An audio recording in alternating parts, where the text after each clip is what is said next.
Maravilha, é muito importante ressaltar isso. Educar é muito mais fácil do que depois você já está tentando corrigir um erro. Então a criança que já tem uma base e que já vai aprendendo tanto os seus direitos como ser um melhor consumidor, amanhã depois traz muito menos peso ao Estado. Exatamente, com certeza, porque na realidade as crianças são os fiscais dos pais, dos irmãos mais velhos, e essa cartilha, por incrível que pareça, é feita para a criança, mas os pais adoram, né? Os irmãos mais velhos também. Por quê? Porque ensina de uma maneira fácil, acessível a todos, não só a criança, os direitos do consumidor, os deveres do consumidor, a relação de consumo em si, enfim, toda a questão legal que consta no Código de Defesa do Consumidor, em outras palavras, mais acessíveis de melhor entendimento ao público. E quem quiser adquirir essa cartilha, como é que faz? Ela pode entrar em contato com o PROCON, pode até o PROCON. Nós não temos lá disponibilidade ao público, mas as pessoas que desejam, que querem levar para a escola ou até fazer uma palestra, pode se dirigir ao PROCON e nós damos uma cartilha dessa. Maravilha. Falando agora, Dr. Omar, com relação ao PROCON Porto Alegre, como é que estão as reclamações dentro do PROCON? Quem é que está sendo hoje o campeão de reclamação? O PROCON hoje está sendo mais procurado para quê? Olha, infelizmente todos sabem, né? Isso é do extremo sul até o norte do país. A questão das operadoras de telefonia, de TV a cabo, internet, 3G, que nós chamamos do setor de telecomunicações, ela nos causa bastante preocupação. Não pelo percentual, até pelo percentual que chega a 34%, mas porque são poucos fornecedores que oferecem esse tipo de serviço ao consumidor.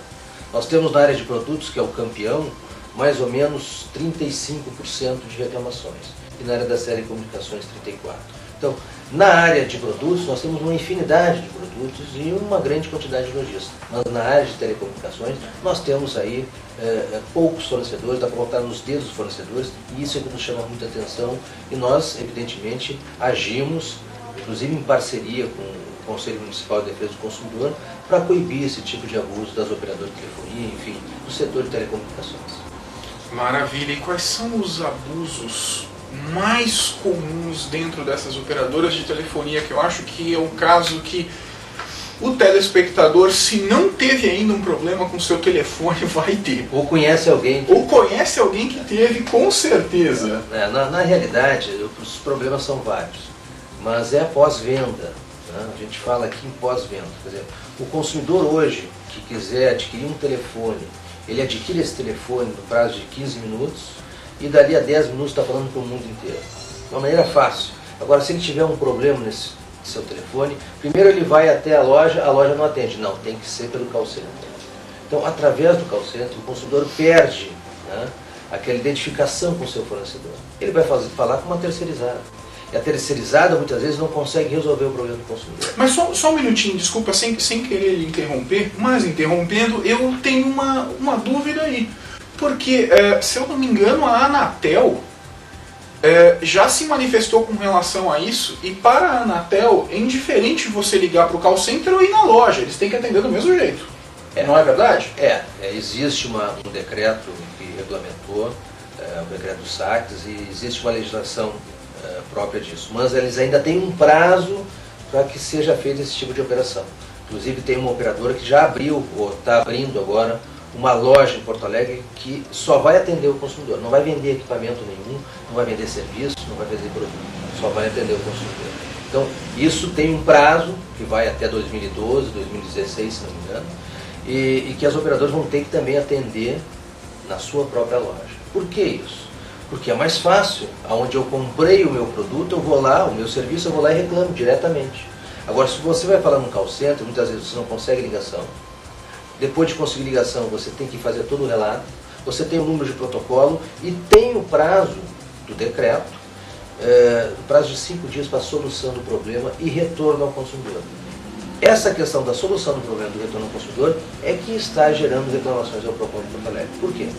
O acesso do consumidor, 24 horas por dia, 7 dias por semana, ele consegue efetivar, consegue realizar a sua reclamação, mas o serviço não retorna para ele.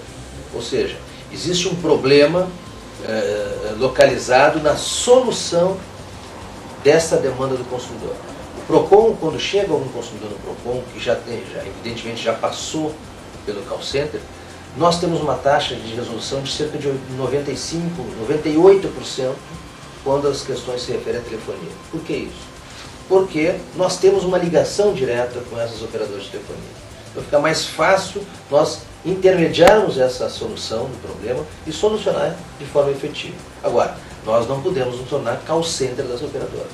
As operadoras devem proceder, né, na implantação de outros mecanismos para atender e atender bem o seu consumidor. Doutor Amaro, deixa eu ver se eu entendi bem. A quantidade de reclamações é tanta que hoje o PROCON começa a se sentir como um call center Exatamente. da operadora de telefonia. Porque a operadora, muito embora me pareça o seguinte, é muito mais vantajoso economicamente a operadora simplesmente não atender, empurrar esse problema para o PROCON, porque o consumidor vai procurar alguém, e normalmente vai procurar o PROCON. Procura o PROCON resolve para ela. É mais ou menos o que está acontecendo hoje.